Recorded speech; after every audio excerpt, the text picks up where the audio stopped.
muungano wa maafisa wa afya mazingira pamoja na afya ya umma wameitaka Wizara ya Afya kutekeleza wajibu wake ili kuhakikisha kwamba huduma za afya zinatolewa kikamilifu. Kulingana na katibu wa muungano huo Brian Ashira, baadhi ya maafisa wa afya waliopewa majukumu ya kutoa huduma ya afya hawajatekeleza wajibu wao ipasavyo. Aidha, ameitaka serikali kushughulikia janga la maradhi ya kala-azaa ambayo maradhi hayo yanakumba taifa hili la Kenya.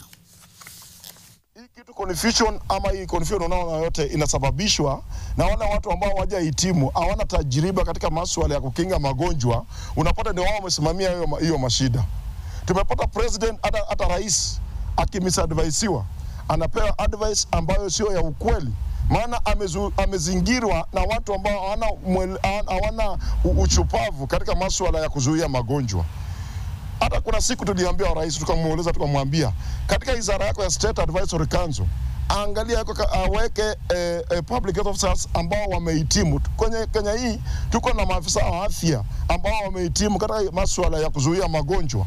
Aweke katika State Advisory Team ndipo waweze kumadvise kwa masuala ya kuzuia magonjwa.